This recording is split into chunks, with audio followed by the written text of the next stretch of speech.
Dengan mempelajari Sirah Nabawiyah, maka makin menambah kecintaan kepadanya. Semoga yang subscribe juga dimudahkan jalannya menuju surga. Silahkan tekan tombol like supaya postingan ini semakin tersebar. Dan tulis doa serta hajat pemirsa di kolom komentar. Semoga semakin banyak yang mengaminkan, maka semakin cepat terkabul. Nabi Sulaiman alaihi salam adalah manusia terkaya sepanjang sejarah kehidupan manusia di muka bumi. Dalam beberapa kitab suci seperti Al-Quran, Alkitab, dan Injil, Nabi Sulaiman alaihi salam dijelaskan sebagai manusia terkaya yang pernah hidup di muka bumi. Tidak ada satupun manusia yang bisa mengalahkan total kekayaannya hingga hari kiamat tiba. Para arkeolog telah menemukan situs peninggalan sejarah Islam yang mengungkap total kekayaan Nabi Sulaiman alaihi salam. Erez bin Yosef, seorang profesor sekaligus peneliti, ia menyatakan bahwa 3.000 tahun yang lalu Nabi Sulaiman alaihi salam diperkirakan memiliki kekayaan senilai 2,2 triliun US dollar. Dan apabila dikonversikan dengan nilai mata uang dolar hari ini, jika dirupiahkan, maka nilainya setara dengan 32.891.870 triliun rupiah. Profesor itu juga menjelaskan bahwa kekayaan Nabi Sulaiman alaihi salam berasal dari dua sumber, yakni istana kerajaan dan tambang tembaga. Nilai itu berkali-kali lipat lebih banyak dari total kekayaan negara Indonesia yang hanya mencapai 11.454 triliun per 30 Desember 2021. Nabi Sulaiman alaihi salam memiliki beberapa mukjizat. Di antaranya adalah dapat berbicara dengan bahasa binatang. Beliau dapat memerintah mereka untuk melakukan sesuatu. Beliau juga dapat mengendalikan besar kecilnya tekanan angin dan dapat mengatur ke arah mana angin akan berhembus. Sehingga dengan itu Nabi Sulaiman dapat memanfaatkan angin sebagai kendaraannya dan juga kendaraan tentaranya. Nabi Sulaiman juga bisa melunakkan besi dan membentuknya menjadi pakaian perang yang anti tusukan senjata tajam. Nabi Sulaiman juga memimpin para jin. Mereka tunduk dan patuh pada perintah Nabi Sulaiman alaihi salam. Tidak hanya setan, iblis laknatullah yang merupakan makhluk pembangkang dapat dibuat tunduk bertekuk lutut pada perintah-perintah Nabi Sulaiman. Nabi Sulaiman bisa melakukan teleportasi, yaitu berpindah dari suatu tempat ke tempat yang lain dalam waktu singkat. Peristiwa itu dibuktikan dengan pemindahan singgasana Ratu Balqis atas perintah Nabi Sulaiman. Nabi Sulaiman dikenal sebagai raja yang adil dan bijaksana. Nabi Sulaiman diberkahi kecerdasan yang luar biasa untuk menyatu padukan segenap kekuatan yang Allah berikan kepadanya. Ia mengelola dan membawa kerajaannya menjadi kekuatan raksasa yang tak terkalahkan di masanya dengan segenap kemampuan yang dimilikinya. Tentara Nabi Sulaiman adalah tentara terkuat di bumi tanpa ada yang menandingi. Pertanyaan mendasar yang muncul kali ini adalah dari mana sumber kekayaan dan kekuatan Nabi Sulaiman alaihi salam? Untuk mendapat jawaban dari pertanyaan itu, simak video ini sampai akhir.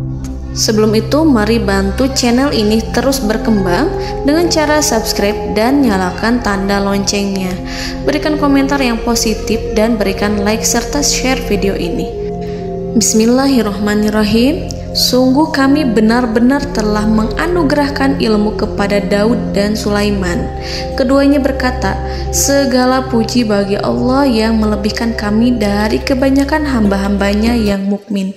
Sulaiman telah mewarisi Daud dan dia berkata, wahai manusia, kami telah diajari untuk memahami bahasa burung dan kami dianugerahi segala sesuatu. Sesungguhnya semua ini benar-benar karunia yang nyata. Quran Surat An-Naml ayat 15-16. Saudara-saudaraku yang dirahmati Allah, pada ayat di atas disebutkan bahwa Sulaiman telah mewarisi Daud. Nabi Sulaiman mewarisi Nabi Daud dalam sisi kenabian dan kekuasaan, bukan mewarisi harta, karena para nabi tidak mewariskan harta. Sebab sepeninggalan mereka, harta para nabi menjadi sedekah bagi orang-orang yang ada di sekitarnya, yaitu orang-orang fakir dan orang-orang yang membutuhkan.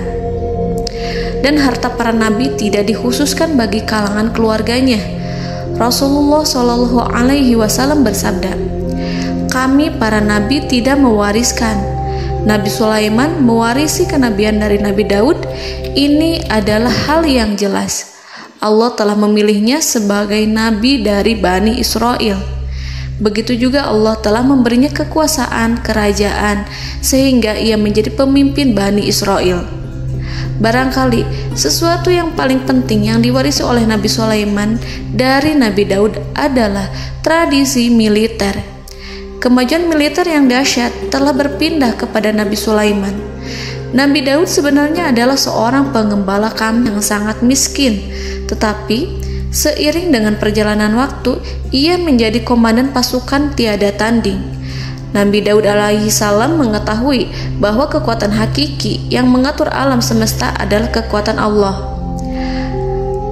Ketika Nabi Daud mengelurkan tangannya dan memegang potongan batu, lalu beliau melemparkannya dengan ketepel ke arah Jalut, kepala Jalut retak dan ambruk menghantam tanah. Ini sebagai bentuk demonstrasi kekuatan darinya. Kehadiran Nabi Daud mengubah pasukan Bani Israel, di mana mereka sebelumnya lari jika berhadapan dengan musuh. Maka kini keberadaan mereka mulai diperhitungkan di masa hidupnya. Nabi Daud mengalami peperangan yang sangat banyak, tapi Al-Quran tidak menceritakan secara terperinci. Hal itu dikarenakan karena Al-Quran adalah kitab dakwah di jalan Allah, bukan kitab sejarah. Al-Quran hanya menceritakan di dalam Al-Quran surat Shad ayat 20, "Dan kami kuatkan kerajaannya, kerajaan Daud." Ayat tersebut berarti bahwa Nabi Daud belum terkalahkan dalam peperangan yang diikutinya. Di samping dukungan yang Allah berikan kepadanya, juga pasukan dan rakyatnya, di mana mereka adalah orang-orang yang bertauhid, menyerahkan diri kepada Allah. Allah Subhanahu wa Ta'ala mengajarkan kepada Nabi Daud hal-hal yang menjadikan pasukannya memiliki keistimewaan yang dengannya mereka dapat mengalahkan pasukan-pasukan lain, pasukan-pasukan besar yang ada di bumi pada saat itu. Allah Subhanahu wa Ta'ala berfirman dalam surat Saba ayat 10, "Dan kami telah melunakkan besi untuknya." Baju besi mungkin akan menjadi masalah dalam benak kita. Ketika orang-orang yang berperang, baju besi cukup mengganggu gerakan mereka. Kita bisa membayangkan ketika ada dua orang berperang, salah satu dapat bergerak bebas, sementara yang lainnya tidak leluasa bergerak karena tertahan dengan pakaiannya. Namun, dengan kekuasaan Allah, Nabi Daud dapat melunakkan besi dan membuat baju besi yang ringan, yang mudah untuk digunakan. Ini adalah kemajuan penting yang Allah berikan kepada Nabi Daud dan tentaranya. Kemajuan itu kemudian diajarkan, diwariskan dan dimiliki oleh Nabi Sulaiman alaihi salam. Nabi Sulaiman memiliki pasukan dahsyat yang melebihi pasukan manapun di bumi saat itu, atau bahkan mungkin saat ini. Bahkan Allah menambahkan karunia-Nya kepada Nabi Sulaiman yang disebutkan dalam Al-Quran surat An-Naml ayat 16.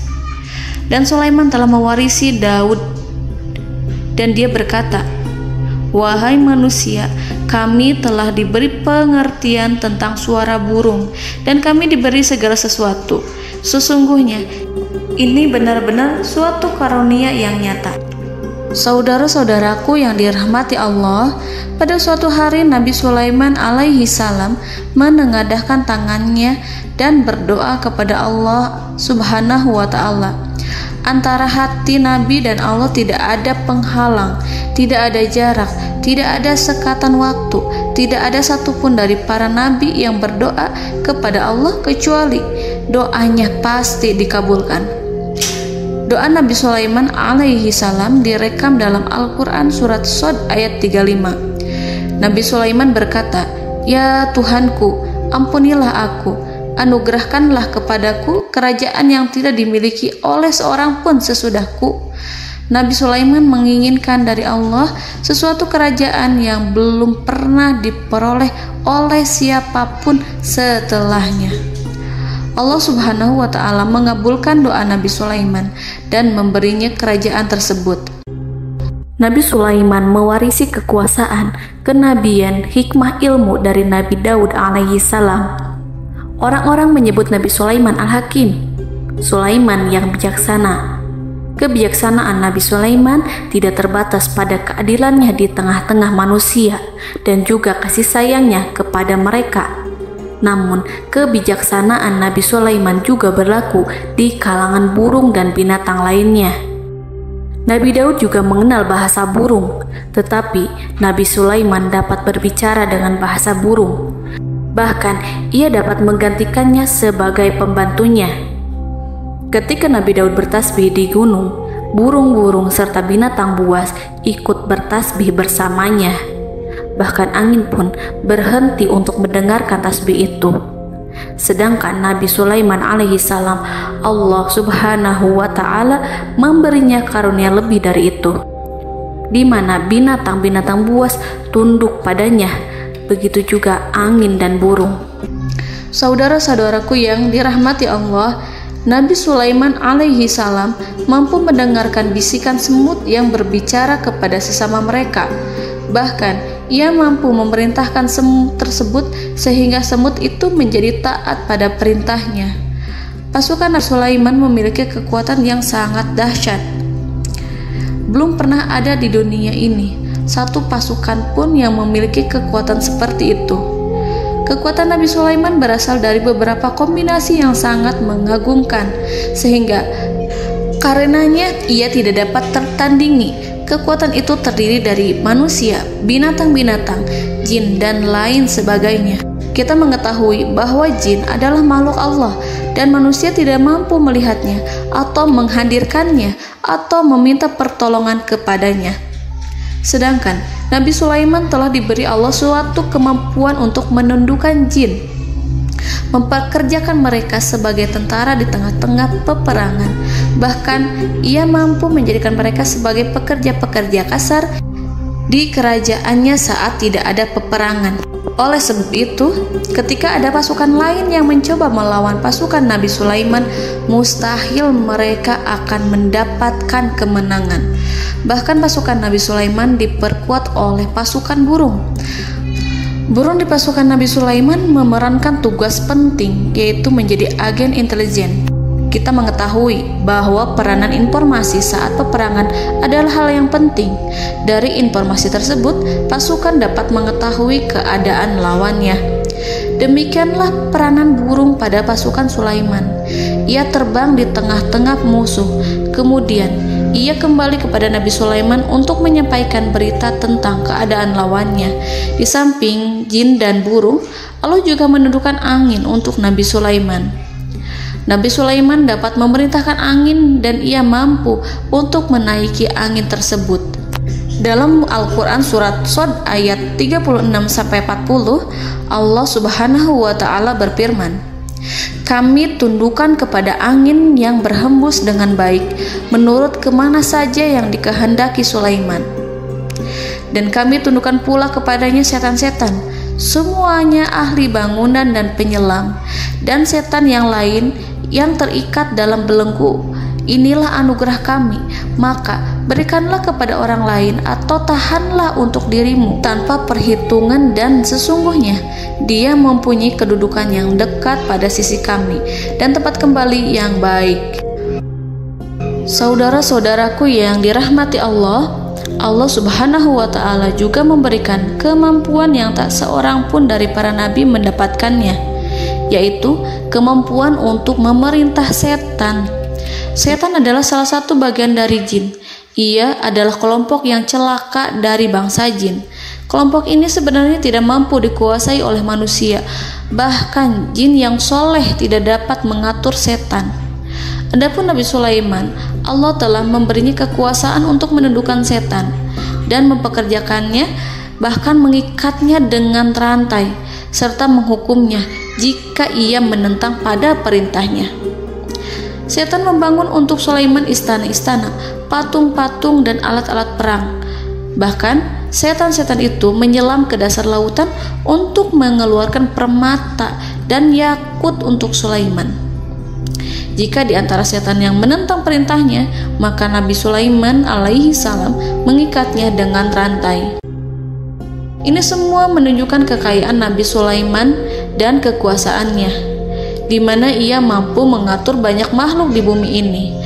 Tentu saja, kemampuan itu semua adalah atas izin dari Allah Subhanahu wa Ta'ala sebagai mukjizat darinya. Allah Subhanahu wa Ta'ala berfirman dalam Al-Quran surat Saba ayat 12, dan sebagian dari jin adalah yang bekerja di hadapannya di bawah kekuasaannya dengan izin Tuhannya, dan siapa yang menyimpang di antara mereka dari perintah kami, maka kami rasakan kepadanya azab neraka yang apinya menyala-nyala. Para jin itu membuat untuk Sulaiman apa yang dikehendakinya, dari gedung-gedung yang tinggi, patung-patung, dan piring-piring yang besarnya seperti kolam, atau periuk yang tetap berada di atas tungku. Saudara-saudaraku yang dirahmati Allah, Nabi Sulaiman yang bijaksana adalah penguasa yang tak tertandingi di muka bumi. Meskipun memperoleh nikmat-nikmat khusus yang agung itu yang Allah berikan kepada Sulaiman, beliau tetap menunjukkan dirinya sebagai manusia yang paling banyak berzikir kepada Allah dan manusia yang paling banyak bersyukur di zamannya. Saudara-saudaraku yang dirahmati Allah, sebagaimana Allah Subhanahu wa Ta'ala memberikan nikmat kepada ayahnya Nabi Daud alaihi salam, di mana ia mampu melunakkan besi, dan Allah mengajarinya bagaimana cara mencairkan besi, maka Nabi Sulaiman alaihi salam dapat memanfaatkan tembaga yang cair untuk peperangan. Dan juga di saat perdamaian, pada saat peperangan, beliau mencampur tembaga dengan besi dan menjadikannya perunggu. Mereka menggunakan senjata-senjata perunggu dalam peperangan seperti pedang, baju besi, dan juga pisau. Senjata-senjata ini adalah senjata yang paling kuat pada saat itu. Sedangkan di saat damai, tembaga digunakan untuk membuat bangunan, perhiasan, dan sebagainya. Meskipun Nabi Sulaiman mendapatkan nikmat yang besar dan karunia yang khusus, Allah Subhanahu wa Ta'ala mengujinya dengan suatu ujian yang dahsyat. Ujian yang akan selalu datang kepada seorang hamba yang soleh. Ketika hamba itu mendapatkan kedudukan besar, maka ujiannya pun menjadi besar. Allah Subhanahu wa Ta'ala menguji Nabi Sulaiman dengan penyakit. Diceritakan oleh Fahru Roji, Nabi Sulaiman diuji dengan suatu penyakit yang keras, di mana kedokteran saat itu tidak dapat dan tidak mampu mengatasinya. Sakitnya Nabi Sulaiman sangat keras sehingga para dokter dari kalangan manusia ataupun jin tidak mampu menghilangkan penyakit itu. Lalu burung-burung menghadirkan rumput-rumput yang dianggapnya sebagai obat, tetapi Nabi Sulaiman tak kunjung sembuh. Semakin hari penyakit Nabi Sulaiman semakin menjadi-jadi, sehingga ketika Nabi Sulaiman duduk di atas kursi, ia duduk bagaikan tubuh tanpa roh. Seakan-akan ia mati karena saking keras penyakit yang dideritanya. Sakit yang diderita oleh Nabi Sulaiman alaihi salam berlangsung sangat lama. Namun Nabi Sulaiman tidak henti-hentinya berzikir kepada Allah dan meminta kesembuhan kepadanya, serta selalu beristighfar dan mengungkapkan rasa cinta kepadanya. Selesailah ujian Allah terhadap hambanya Nabi Sulaiman.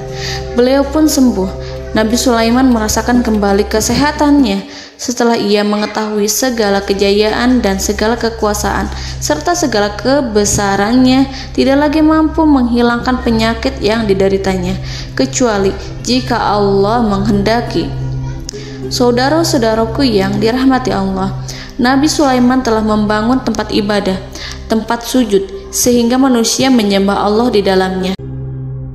Orang-orang yang membangunnya berjumlah puluhan ribu orang. Tentu setiap kelompok dari mereka memiliki pekerjaan masing-masing. Di antara mereka ada yang mencairkan tembaga, di antara mereka ada yang tukang pahat, ada yang tukang ukir, ada yang membelah batu, ada yang memotong kayu, ada yang mendatangkan rumput-rumput dari Libanon, ada yang mendatangkan emas dan menjadikannya lempengan-lempengan yang mengkilat untuk menutupi kayu serta untuk melapisi dinding-dinding. Bahkan golongan jin pun membantu membangun tempat tersebut, tentu dengan perintah dan bimbingan Nabi Sulaiman. Mereka membuat patung-patung yang besar, membuat bejana yang besar untuk tempat makan para tentara dan pekerja, yaitu bejana seperti gunung. Karena saking berat dan besarnya, mereka juga membuat tempat-tempat minum yang besarnya seperti kolam. Nabi Sulaiman mengawasi para pekerjanya dan juga mengurusi masyarakatnya, di mana beliau mengenali problem mereka dan berusaha memecahkannya. Beliau juga mengawasi pasukan dari kalangan binatang dan burung. Beliau mengetahui apabila ada satu di antara mereka yang tidak datang, kemana ia pergi serta mengapa ia pergi. Nabi Sulaiman menguasai pengetahuan itu semua. Nabi Sulaiman bukan hanya mengetahui problem tentara-tentaranya dari kalangan manusia ataupun tentaranya dari kalangan burung, namun ia juga menunjukkan kasih sayang terhadap semut, di mana beliau mendengar bisikannya dan tidak suka untuk menginjaknya. Nabi Sulaiman selalu menundukkan kepalanya ke bumi sebagai bentuk rasa rendah diri dan syukur kepada Allah. Pada suatu hari, Nabi Sulaiman alaihi salam berjalan di depan tentaranya dan tiba-tiba ia mendengar suara semut yang berkata kepada temannya dari kalangan semut. Hal itu terekam dalam Al-Quran surat An-Naml ayat 18-19. Wahai semut-semut, masuklah ke dalam sarang-sarangmu agar kamu tidak terinjak oleh Sulaiman dan tentaranya, sedangkan mereka tidak menyadarinya. Nabi Sulaiman alaihi salam tersenyum mendengar itu dan ia berdoa, "Ya Allah, ya Tuhanku, berilah aku ilham untuk tetap mensyukuri nikmat-Mu yang telah Engkau anugerahkan kepadaku dan kepada kedua orang ibu bapakku, dan untuk mengerjakan amal soleh yang Kau ridhoi, dan masukkanlah aku ke dalam rahmat-Mu, ke dalam golongan hamba-hamba-Mu yang soleh." Saudara-saudaraku yang dirahmati Allah, meskipun Nabi Sulaiman mendapatkan kekuasaan dan memiliki tentara yang besar, namun beliau menunjukkan kasih sayang terhadap bangsa semut. Beliau mendengarkan bisikannya dan melihat semut yang ada di depannya. Oleh karena itu, tak mungkin baginya untuk menginjak golongan semut itu. Nabi Sulaiman bersyukur kepada Allah telah memberinya nikmat, yaitu nikmat rahmat dan kasih sayang. Di samping itu, Nabi Sulaiman alaihi salam adalah orang paling kaya di dunia. Istananya terbuat dari kayu gaharu yang memiliki wangi harum. Istananya terbuat dari emas yang terkadang dari kristal. Beliau juga memiliki kursi besar yang terbuat dari emas dan permata. Istana Nabi Sulaiman merupakan istana yang paling besar di dunia. Nabi Sulaiman menggunakan pakaian dari emas dan permata.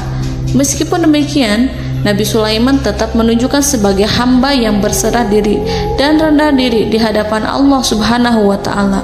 Nabi Sulaiman yang merendahkan diri di hadapan Allah, ia selalu sujud kepada Allah, sebagaimana ayahnya yang selalu bertasbih pada Allah. Nabi Sulaiman selalu melantunkan lagu-lagu cinta ilahi dan hanya memuji Allah Subhanahu wa Ta'ala. Pada suatu hari, Nabi Sulaiman alaihi salam mengeluarkan perintah kepada pasukannya untuk bersiap-siap. Kemudian, Nabi Sulaiman keluar dan memeriksa pasukannya satu demi satu. Kelompok yang pertama adalah kelompok manusia. Nabi Sulaiman memperhatikan kesiapan mereka. Lalu Nabi Sulaiman mengeluarkan perintah-perintah kepada mereka. Kemudian Nabi Sulaiman memeriksa kelompok jin dan menyampaikan perintahnya kepada mereka. Beliau memenjarakan jin yang tampak bermalas-malasan saat bekerja. Lalu beliau memeriksa binatang dan berkata kepada mereka, apakah mereka sudah makan dengan baik? Apakah mereka tidur dengan nyenyak? Apakah ada yang mengadu pada mereka, misalkan karena penyediaan makanan yang tidak layak? Apakah ada di sana yang sakit dan lain sebagainya? Ketika Nabi Sulaiman merasa puas dengan semuanya, Nabi Sulaiman memasuki tenda tempat berkumpulnya para burung. Nabi Sulaiman alaihi salam kemudian memasuki tenda tersebut, mengamati keadaan di sekitarnya, sehingga beliau mengetahui bahwa ada satu burung yang tidak hadir, yaitu burung hudhud. Mengapa aku tidak melihat burung hudhud?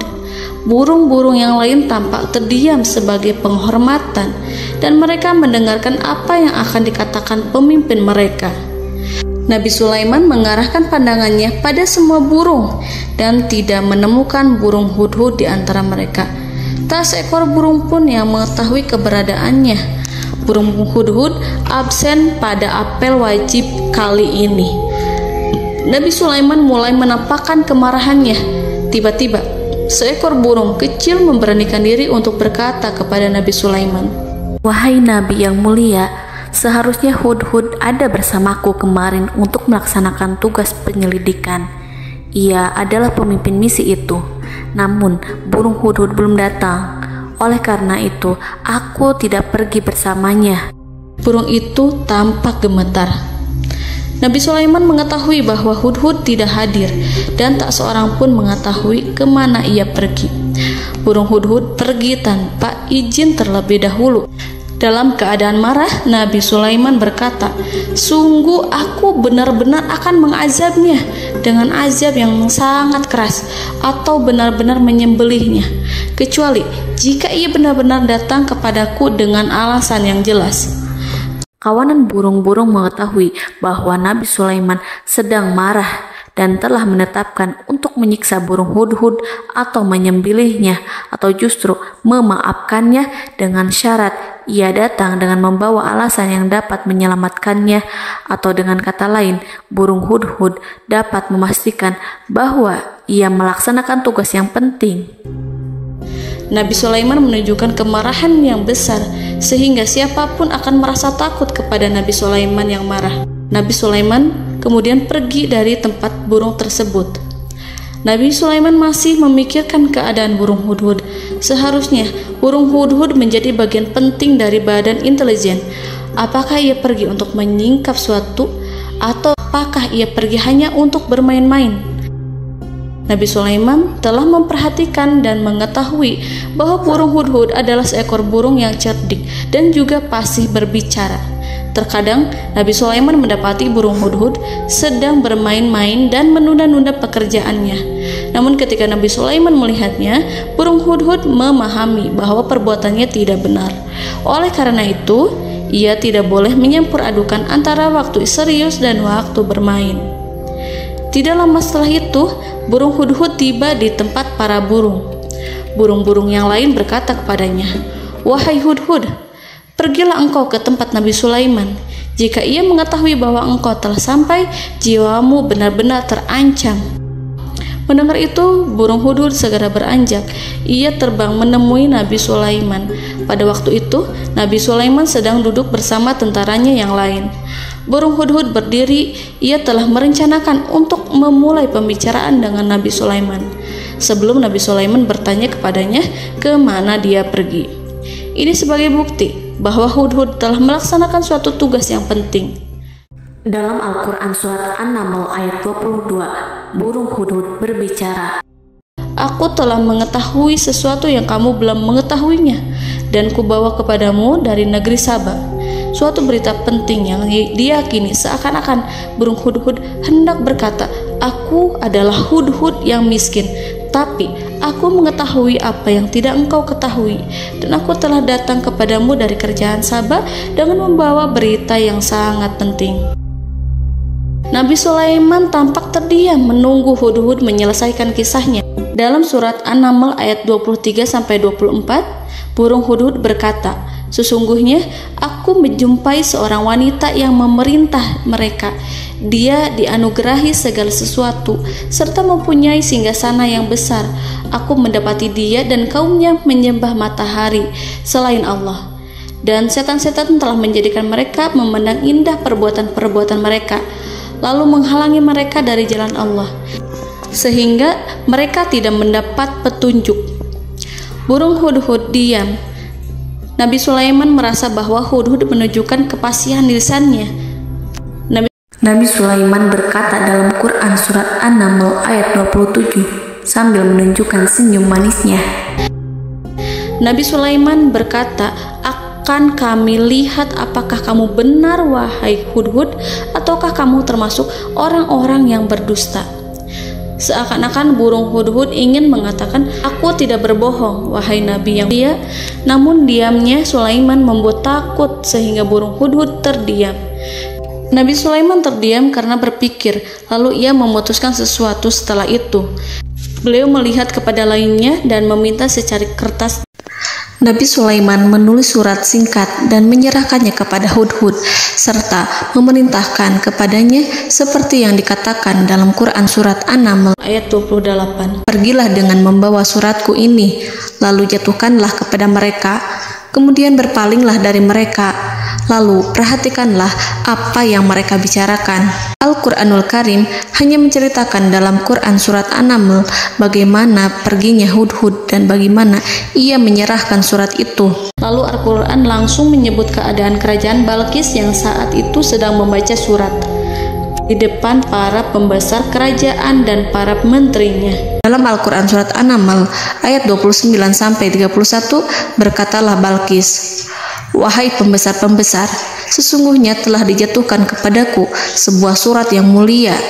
Sesungguhnya surat ini dari Sulaiman, dan sesungguhnya isinya dengan menyebut nama Allah yang Maha Pengasih lagi Maha Penyayang, bahwa janganlah kalian berlaku sombong terhadapku, dan datanglah kepadaku sebagai orang yang berserah diri." Saudara-saudaraku yang dirahmati Allah, dalam surat tersebut Nabi Sulaiman menyebutkan supaya mereka menyerahkan diri dan tunduk kepada perintah Nabi Sulaiman.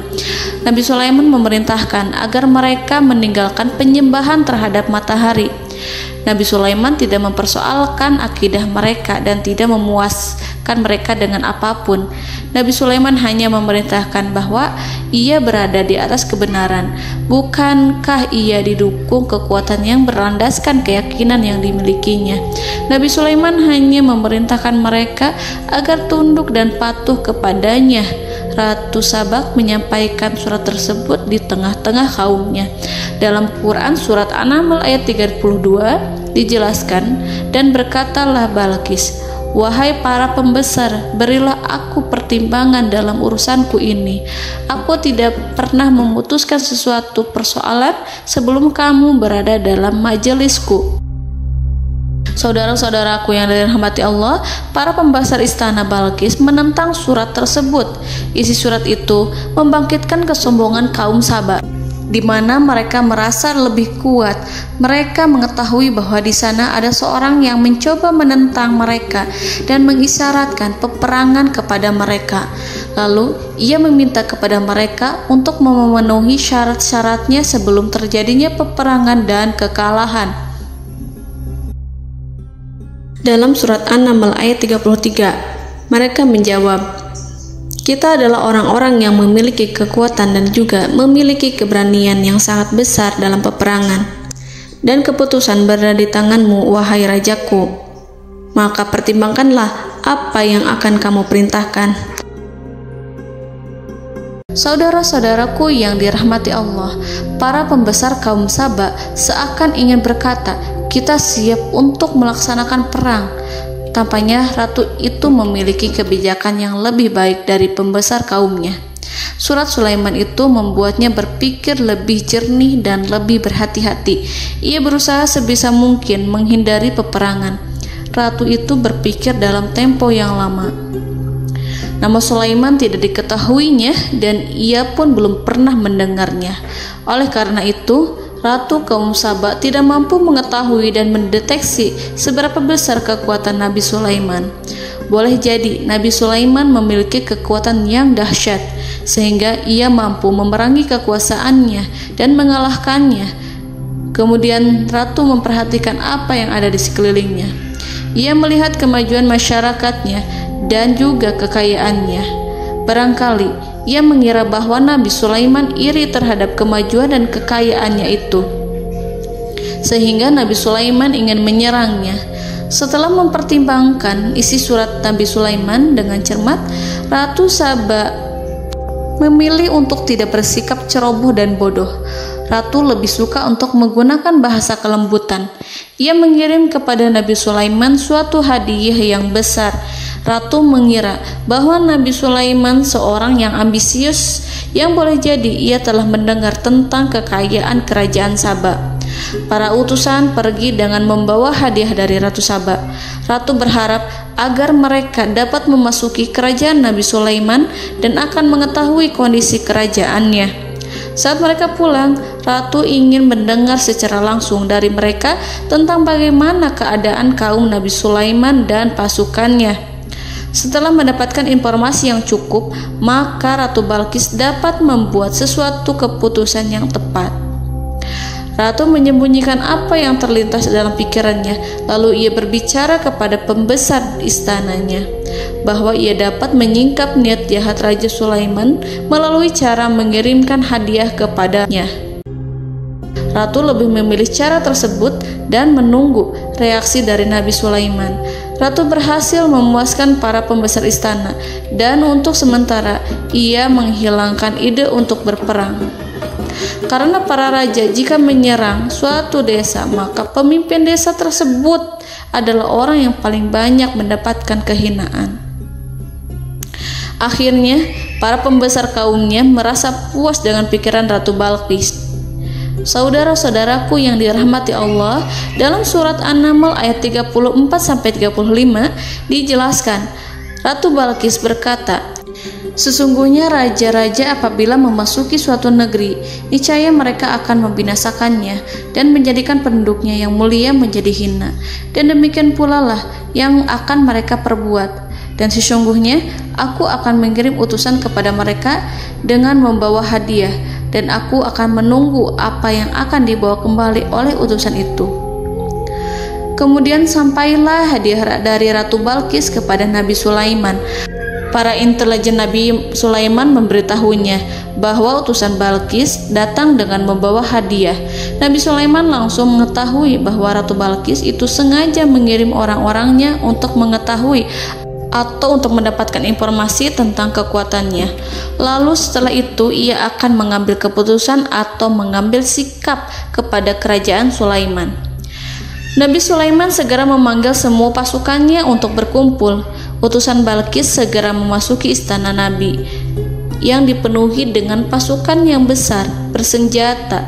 Melihat itu, utusan Ratu Balqis tercengang dan terkejut ketika mereka melihat kekayaan yang mereka bawa tidak ada apa-apanya dibandingkan dengan kerajaan Nabi Sulaiman. Hadiah mereka tampak tidak berarti. Emas yang mereka bawa tampak tidak memiliki makna saat mereka memasuki istana Nabi Sulaiman yang terbuat dari kayu-kayu pohon gaharu yang mengeluarkan bau yang harum serta dihiasi dengan emas permata. Para utusan Ratu Balqis berdiri bersama Nabi Sulaiman dan menyaksikan bagaimana Nabi Sulaiman mengendalikan pasukannya. Kemudian mereka mulai berpikir tentang kekuatan dan kualitas pasukan Nabi Sulaiman. Betapa kagetnya mereka ketika melihat di tengah-tengah pasukan itu terdapat singa, burung, dan tentara dari kalangan manusia yang mampu terbang. Mereka pun sadar bahwa mereka di hadapan pasukan yang tiada tandingannya. Selesailah demonstrasi pasukan Nabi Sulaiman. Kemudian para utusan ratu dipersilahkan maju ke tempat hidangan makanan. Para utusan itu sangat terkejut ketika melihat berbagai macam makanan dari penjuru dunia ada di depannya. Dan di antara makanan itu terdapat pula makanan yang biasa ditemukan di negeri mereka. Tetapi mereka melihat bahwa makanan itu memiliki rasa yang lebih istimewa. Selain itu, piring-piring yang ada di depan mereka terbuat dari emas dan mereka dilayani oleh laki-laki yang berhias dengan emas. Di meja makan itu terdapat burung, ikan laut, dan berbagai macam daging yang mereka tidak mampu lagi membedakan daging apa itu. Nabi Sulaiman tidak makan bersama mereka, tapi beliau makan dengan menggunakan piring yang terbuat dari kayu. Beliau memakan roti yang kering yang dicampur dengan minyak. Inilah makanan yang dipilih Nabi Sulaiman. Makan bersama mereka dalam keadaan diam, mereka merasa kehadiran Nabi Sulaiman menciptakan suatu wibawa yang luar biasa. Selesai perjamuan itu, lalu dengan sangat malu mereka menyerahkan hadiah dari Ratu Balqis kepada Nabi Sulaiman. Hadiah itu berupa emas yang bagi mereka hadiah itu sangat bernilai tinggi. Tapi di sini hadiah itu tampak kecil di hadapan kekayaan Nabi Sulaiman yang sangat mengagumkan.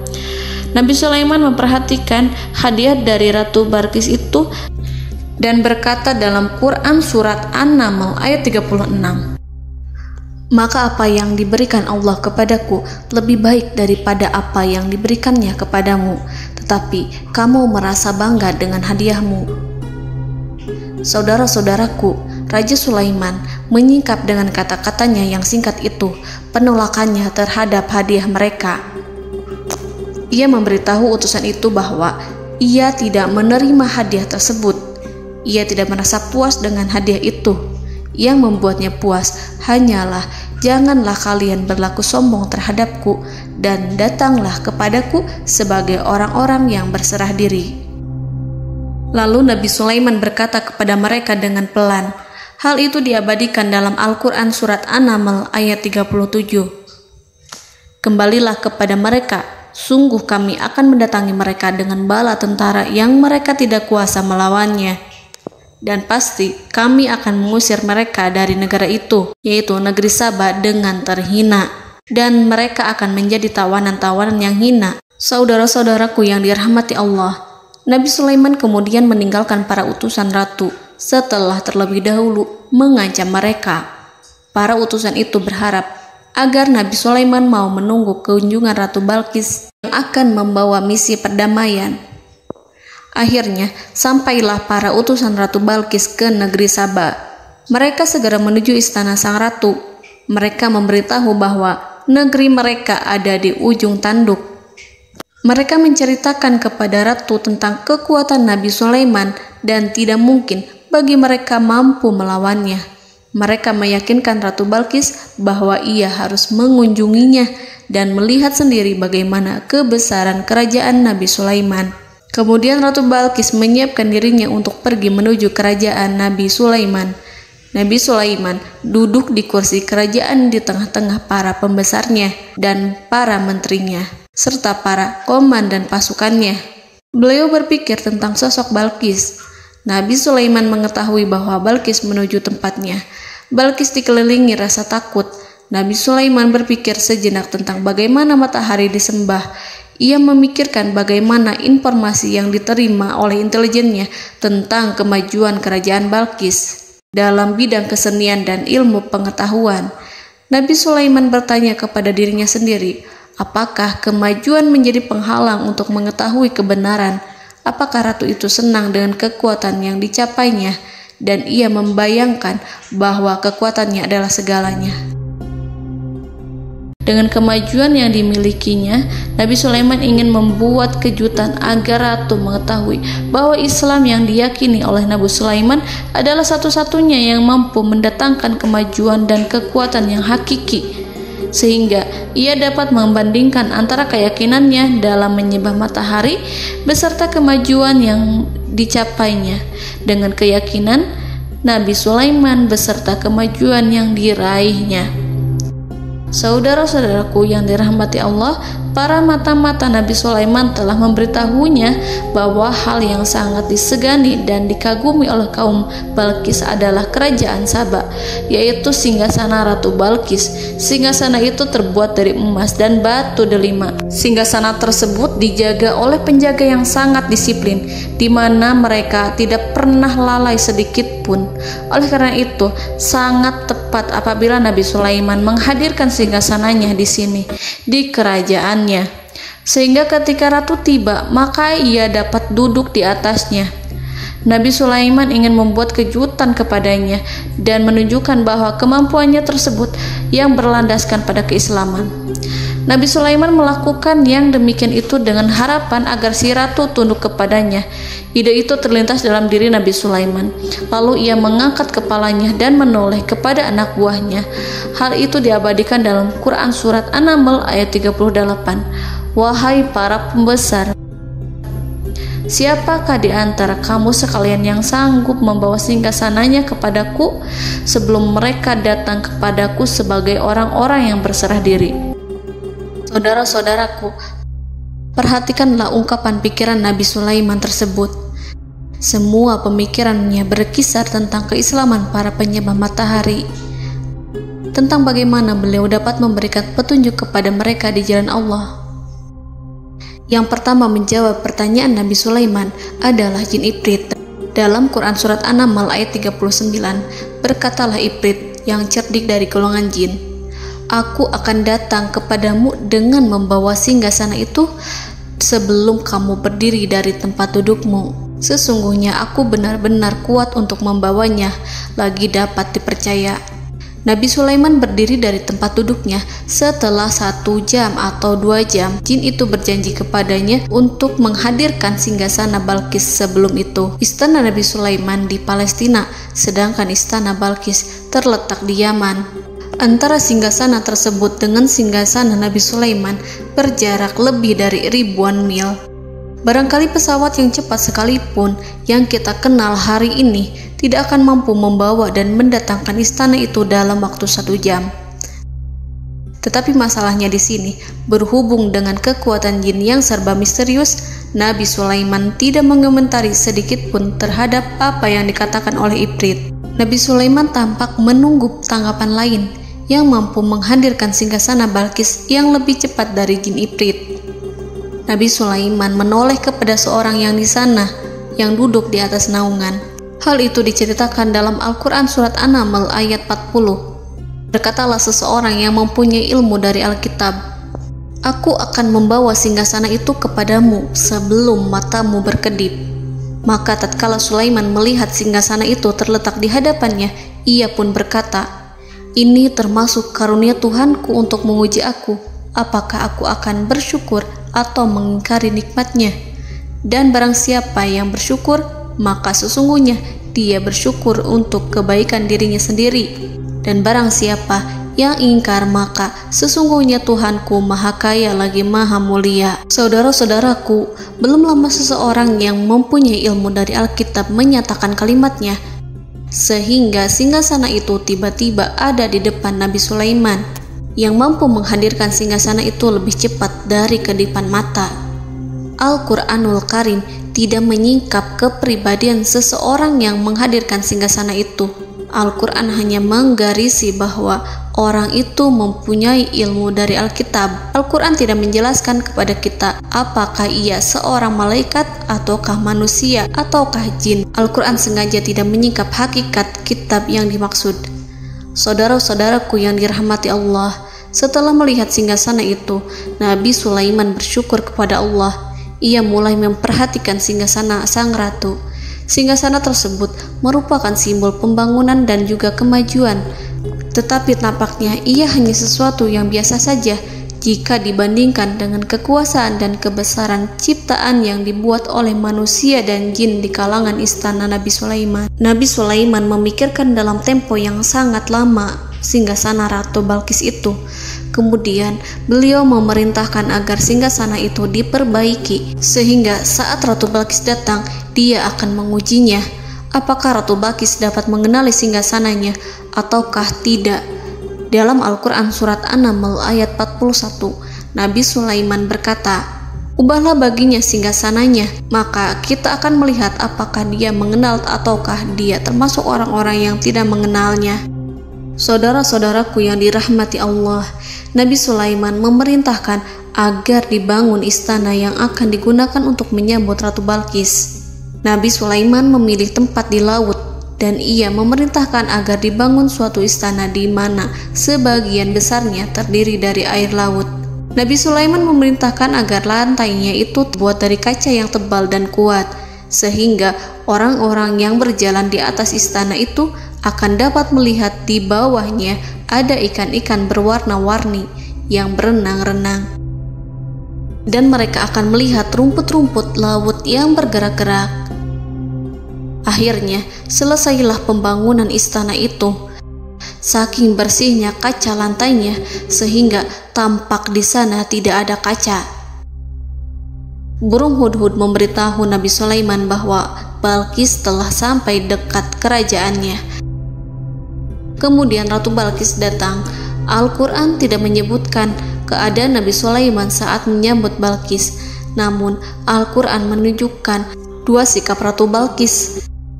Yang pertama, bagaimana sikap Balqis ketika pertama kali melihat singgasananya yang datang mendahuluinya, padahal ia telah meninggalkan pengawalannya untuk tetap setia menjaga singgasananya itu. Keadaan kedua adalah keadaan di depan istana yang dibangun untuk penyambutan Balqis. Istana itu penuh dengan permata yang berenang-renang di bawahnya ikan-ikan. Dalam Quran Surat An-Naml ayat 42 dijelaskan, dan ketika Balqis datang, ditanyakanlah kepadanya, "Serupa inikah singgasanamu?" Balqis menjawab, "Seakan-akan singgasana ini adalah singgasanaku. Kami telah diberi pengetahuan sebelumnya, dan kami adalah orang-orang yang berserah diri." Saudara-saudaraku, pada dialek di atas, Balqis melihat singgasananya dan ia tercengang saat mengetahui bahwa itu adalah singgasana miliknya. Namun kemudian ia mulai ragu karena melihat tidak sepenuhnya itu singgasana miliknya. Jika itu benar-benar miliknya, lalu bagaimana ia datang mendahuluinya? Dan bila bukan singgasananya, maka bagaimana Sulaiman dapat meniru sepersis dan seteliti itu? Padahal Sulaiman tidak pernah sekalipun ke kerajaannya. Nabi Sulaiman berkata saat melihat Balqis mengamati singgasananya, "Apakah ini singgasanamu?" Balqis terlihat sangat kebingungan, namun setelah itu ia menjawab, "Sepertinya benar." Nabi Sulaiman berkata, "Kami telah diberi ilmu sebelumnya dan kami sebagai orang-orang muslim." Saudaraku yang dirahmati Allah, melalui pertanyaan Nabi Sulaiman ingin mengisyaratkan kepada Balqis agar ia membandingkan antara keyakinannya beserta ilmu yang dicapainya dengan keyakinan Nabi Sulaiman yang muslim beserta pengetahuan yang telah diraihnya. Penyembahan terhadap matahari dan pencapaian ilmu yang dicapai oleh Ratu Balqis tanpa tidak ada apa-apanya dibandingkan dengan ilmu Nabi Sulaiman dan keislaman. Nabi Sulaiman telah mendahuluinya dalam bidang ilmu karena keislamannya. Karena itu, sangat mudah baginya untuk mengungguli Balqis dalam ilmu-ilmu yang lainnya. Demikianlah yang disyaratkan dalam pertanyaan Nabi Sulaiman kepada Ratu Balqis. Ratu Saba itu mengetahui bahwa ini adalah singgasananya, di mana singgasana itu datang lebih dahulu daripada dirinya. Beberapa bagian darinya telah diubah saat Balqis masih di perjalanan menuju ke tempat Nabi Sulaiman. Ia berpikir kemampuan apa yang dimiliki Nabi Sulaiman. Ratu Balqis tercengang melihat apa yang disaksikannya, yang berupa buah dari keimanan Nabi Sulaiman dan hubungannya dengan Allah Subhanahu wa Ta'ala. Sebagaimana Balqis juga tercengang ketika melihat kemajuan di bidang ilmu pembangunan, seni, dan ilmu-ilmu yang lainnya. Maka ia tidak lebih kagum lagi saat melihat hubungan yang kuat antara keislaman Nabi Sulaiman dengan ilmunya serta kemajuan yang diraihnya. Dalam Al-Quran Surat An-Naml ayat 43 dijelaskan, dan apa yang disembahnya selama ini selain Allah mencegahnya untuk melahirkan keislamannya, karena sesungguhnya ia terdahulu termasuk orang-orang yang kafir. Saudara-saudaraku yang dirahmati Allah, berguncanglah dalam benak Balqis ribuan hal ketika melihat keyakinan kaumnya runtuh di hadapan Nabi Sulaiman. Ia menyadari matahari yang disembahnya hanya merupakan ciptaan Allah, dan Allah lah yang menggerakkannya untuk hamba-hambanya. Lalu terbitlah matahari kebenaran dalam dirinya. Hatinya diterangi oleh cahaya baru yang tidak akan tenggelam seperti tenggelamnya matahari. Masa keislamannya hanya menunggu waktu. Ratu Balqis memilih waktu yang tepat untuk mengumumkan keislamannya. Allah Subhanahu wa Ta'ala berfirman dalam Quran Surat An-Naml ayat 44. Dikatakan kepadanya, masuklah ke dalam istana. Maka tatkala ia melihat lantai istana itu, dikiranya kolam air yang besar dan disingkapnya 2 betisnya. Berkatalah Sulaiman, sesungguhnya ia adalah istana licin yang terbuat dari kaca. Berkatalah Balqis, wahai Tuhanku, sesungguhnya aku telah berbuat zalim terhadap diriku dan aku berserah diri bersama Sulaiman kepada Allah Tuhan semesta alam. Saudara-saudaraku yang dirahmati Allah, dikatakan kepada Balqis, masuklah ke dalam istana. Ketika ia masuk, maka ia tidak menyaksikan adanya kaca, tetapi ia melihat air, sehingga ia mengira akan bersinggungan dengan air. Lalu ia menyingkapkan sedikit bajunya agar bajunya itu tidak basah. Nabi Sulaiman mengingatkannya tanpa melihatnya agar ia tidak khawatir terhadap pakaiannya, karena pakaiannya tidak akan basah sebab di sana tidak ada air. Itu sekedar kaca yang halus, yang saking halusnya sehingga ia tidak tampak. Pada kesempatan itulah Balqis mengumumkan keislamannya yang mengakui kelalimannya, dan ia menyatakan menyerahkan diri kepada Nabi Sulaiman dan kepada Allah Tuhan semesta alam. Lalu kaumnya pun mengikutinya dan mereka memeluk Islam. Balqis menyadari ia berhadapan dengan penguasa yang terbesar di bumi dan Nabi Allah yang mulia. Untuk pertama kalinya, wajah Sulaiman tampak dihiasi dengan senyuman yang menunjukkan kepuasannya sejak Balqis mengunjunginya. Demikianlah Nabi Sulaiman mewujudkan kejayaannya yang hakiki dan menyebarkan cahaya Islam di muka bumi. Saudara-saudaraku, Al-Quran tidak menyebutkan kisah Balqis setelah keislamannya. Para ahli tafsir mengatakan bahwa ia menikah dengan Nabi Sulaiman. Selain itu, ada yang mengatakan bahwa ia menikah dengan salah satu orang dekat Nabi Sulaiman. Ada juga yang mengatakan bahwa sebagian Raja Habasyah adalah keturunan dari buah perkawinan ini. Wallahu a'lam bishawab. Saudara-saudaraku yang dirahmati Allah, Nabi Sulaiman hidup di tengah-tengah kejayaan dan kemuliaan di bumi. Kemudian Allah menetapkan kematian untuknya, sebagaimana kehidupan Sulaiman berada di puncak kemuliaan dan kejayaan yang penuh dengan keajaiban yang luar biasa, maka kematiannya pun merupakan tanda-tanda kebesaran Allah yang penuh dengan keajaiban. Demikianlah bahwa kematiannya sesuai dengan kehidupannya, sesuai dengan kejayaannya.